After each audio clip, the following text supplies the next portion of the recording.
Hi, this is Channell Beckner. I'm back again. Your reminder. I am that string around your finger. Don't forget me. I am your reminder. I have been sent here to remind you to recognize who you're looking at inside and out. Okay, so let's get started. Anyways, you can find this on dawnbeckner.com. This piece is called You Were Born to Bloom, and this is a part of my Be Happy workshop. Okay, so you were born to bloom. It's obvious that you have been growing physically since the day your energy occupied your body. But did you ever notice that your inner spirit has been growing as well? Maybe you have not been paying close attention to it and perhaps just letting it grow like how wild weeds just grow, right? You have the power to grow with intention and bloom many times over because your life is expanding beyond measure. So with that being the case, getting to the desired outcome is much like planting. Everything starts with a seed. You and I started with a seed. The plants, flowers, and trees, even animals, everything. That seed housed physical information about who we are as humans. As we become fully grown, we too can give birth to other human beings. The way you attend your spiritual garden will result in how things develop in life. The tools used for our spiritual gardens are, of course, non-physical and very powerful. Production rate is very high and the harvest time is very rewarding. So what are your spiritual garden must-haves? Like what kind of spiritual tools? What kind of spiritual tools? Oh, no. Okay. I was having a little hiccup. The camera was going down. Anyway, what kind of spiritual garden tools do you need to achieve this? Well, here are some. And okay, so and when I say spiritual tools, remember, like if it was a garden, you have your rakes and your hose and your water hose and different things, your picks and your shovels, yada, yada, yada. So these are spiritual tools. And here's a list. The list is like this. Happiness needs to be a part of your spiritual garden must-haves. Intention, focus, will, discernment, delegation, direction, positive light, and lots of love. Okay, so that's mandatory in order for you to have the type of results that you want from your spiritual garden, right? You want great things to produce from that spiritual garden. So now you have to look at who you are, okay? Because remember, the spiritual garden is taking place inside of you, all right? Because this is a spiritual thing. So what is going on inside of you? Like what's going on in there anyway? Well, let's talk about that. Feelings are the strongest sensation that we can feel. Yet it usually goes unnoticed, right? What's up with that? Like what's up with us not really noticing what's going on and what we're feeling? Energy is everything, and everything is energy. And the physical, you know, we most definitely know what energy is. And because, you know, we use it every day to power our lives and the physical. But has it ever dawned on you that we also need energy to fuel our spiritual lives? So that's something that you want to think about. Now, with that being said, we need to understand, you know, we have a question. What does our vibration dictate, and what is its relationship to energy? Perhaps the idea of there being a dictation taken by a vibration sounds different, you know, to say the least. But when we know who we are, who we really are, more so who we be, we can begin to do the right type of work. So why does understanding what vibration dictates matter? It matters because vibration is spiritual language. It conveys what is happening in the spirit. The spirit reacts to what it is seeing in the physical. It's really a complete circle. Let me break this down, break down the point of reference so that we can understand vibration a little bit better. We are descendants of divine energy. Divine energy created all that we know today. It is the source of everything, regardless of religious beliefs. Everyone agrees that we came to be in some type of way. So from this point of understanding, we can move forward and say that what created all that is also created an offspring of what it is. That offspring would be more energy. Energy is born from energy. So if we understand that something divine produced more of itself with intention, we begin to understand who we are and why we are here and what our work really is. All right. Something massive and beyond our mental capacity made the entire universe, where our planet, the Earth, floats or hovers in mid-nothing, right? This very Earth then produces vegetation like trees, plants, fruit, grain, everything that we would need to grow food to sustain the habitats that would be here on Earth. Now what? We have universe, we have Earth, and together we create. We dwell on a planet that is also equipped to being reborn into more vegetation. Plant the seed, grow the fruit, eat the fruit, plant the seed. It's a complete cycle. So what about other forms of life, like animals and humans? Well, if Earth came from the universe with the sole purpose of bringing forth more life, by reflection, human beings come from the Earth with the sole purpose of bringing forth more life. But if this is the suggestion, then why are human beings here? That's a big question that everyone has.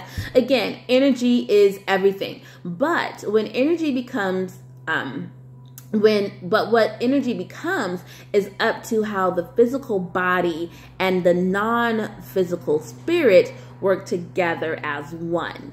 All right. So when the two are misaligned, desired outcomes are not possible. The physical body and the spirit body must be in tune with each other. They must be aware of each other's existence, as well as the distinction between the two of them. Because remember, it's really important for the physical body and the spiritual body to work in tandem. The minute that the physical body doesn't work in tandem with the spiritual body, the physical body is not going to get all that it desires. It may get some stuff, but it's not going to get all that it desires because it doesn't have that strong, it takes two, you know what I mean? Like it takes two to make a thing go right. Like it takes two. It takes your physical body and your spiritual body in order for you to produce the things in life that you want, the occurrences that you want. And so let's talk about creating with intention. Before we can create with intention, we must understand what this vibration is all about. It's important that we get reintroduced to what our feelings feel like. So I'm going to read a list, and I want you to take a mental note of how you feel as you read this list, or as I read the list to you. So I'm going to say I'm going to hit these bullet points one at a time, and I just want you to just take a mental note of how it's making you feel. So if we said like, I can't do it. Okay. It's impossible. I hate my body. I am never going to get what I want. What did you feel? Remember, we must be in tune with what we are feeling, because what we are feeling dictates what will show up in our lives. So when I read those points to you, I can't do it. It's impossible. I hate my body. I'm never going to get what I want. When you say those things, it's like it's a pressure, like it depresses you, like it really pushes your spirit down deep, deep, deep, and it locks you up. And it feels bad to say those types of things. But now when I read you these next bullet points, I want you to take a mental note of what you're feeling once again. I can do this. It is possible. I love my body.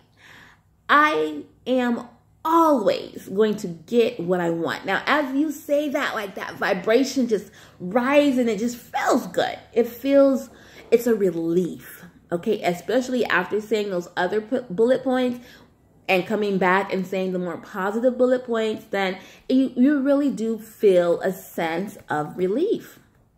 So as I continue, I want to talk about vibration. The way you feel has only two settings. Like the way you feel, the emotions that you feel in life, you have two settings. Either you're going to feel good and you're going to feel bad. Those are the two settings, okay? So let's talk about good feelings. And how good feelings attract a good experience. I'm going to take on the example of as if you were baking a cake, okay? So good feelings attract good experiences. So when we're baking a cake, we need flour. Flour is good. Eggs are good. We need sugar. Sugar is good. Milk is good. Vanilla is good. So the results is a good cake experience, okay? So it's gonna be a great cake.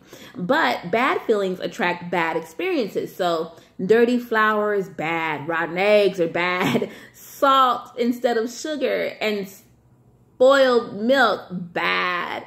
Outdated extract is bad, right? So the results are a bad cake experience. And so the question you wanna have for yourself is, what is in my cake? What is in your cake? What is in our cake, right? We're baking cakes. What's in it? Well, life is a cake. It's either going to be sweet and moist or just okay and a little dried out, right? It's your cake. So you have control over what ingredients go in and the attention that you give your cake as it bakes. So if your ingredients are not good, for example, the ingredients in your cake are fear, anxiety, impatience, uncertainty, maybe even a little resentment, will make the cake a challenge to eat, to say the least. Not enjoyable at all. So why would we do that if we are baking a cake? Well, for example, if we were baking a cake that called for eggs and upon cracking the eggs, we smelled that the eggs were no good, right? Would we still put the eggs in the cake? Of course not. We use our senses to discover that something wasn't right. And from our experience, we know that using those eggs, regardless of what we felt, would indeed create an unpleasant result. So when we are making our cake of life, we can make a bundt cake, a cupcake, a pancake, or we can go big and make a layered cake with delicious fillings,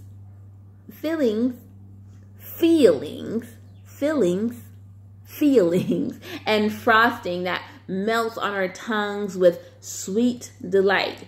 We know what ingredients are needed. The best part of the baking experience is control. And the second part, or the second best part, is the outcome. All right. So regardless of the outcome, it's still something for us to learn. This is how our lives work. We must understand our feelings and notice if what we are feeling is either good or bad. So if we feel good, let's try to simply enjoy that goodness, right? If we are feeling bad, although it sometimes feels like we can't break the pain, we can, okay? What are we learning in the experience that is making us feel bad? And how can we redefine those feelings? Okay, so that's a lot to digest. I suggest you replay this and watch it again and take some notes and really like get in alignment, because I just gave you 15 minutes of deliciousness. So remember, we want a great, delicious cake of life, all right? So remember that. So anyway, again, thank you so much for listening. This is Dawn Channell Beckner, and you can find that piece on dawnbeckner.com. Thank you. If you enjoy what you're hearing and what you're seeing, then please like and subscribe. Thank you so much. Toodles.